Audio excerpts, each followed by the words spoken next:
با فیض و به احسانش ماهی رمضان آمد، با رزق فراوانش ماهی رمضان آمد. با فیض و به احسانش ماهی رمضان آمد، با رزق فراوانش ماهی رمضان آمد.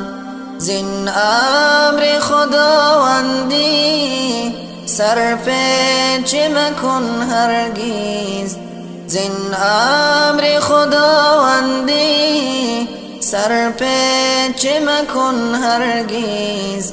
ای بنده به فرمانش ماهی رمضان آمد، ای بنده به فرمانش ماهی رمضان آمد.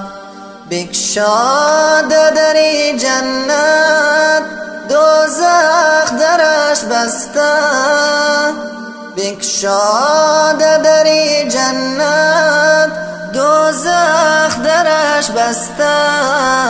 چون هدیه رحمانش ماهی رمضان آمد، چون هدیه رحمانش ماهی رمضان آمد.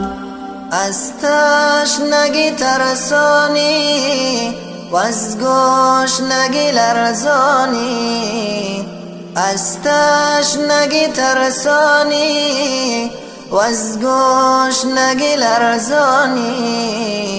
الله کند آسانش ماهی رمضان آمد، الله کند آسانش ماهی رمضان آمد.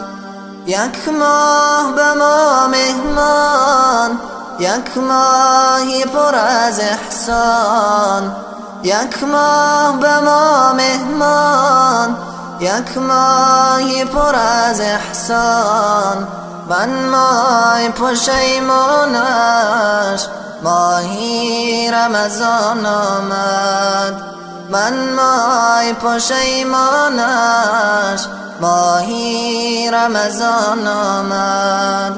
با فیض و به احسانش ماهی رمضان آمد، با رزق فراوانش ماهی رمضان آمد، با رزق فراوانش ماهی رمضان آمد.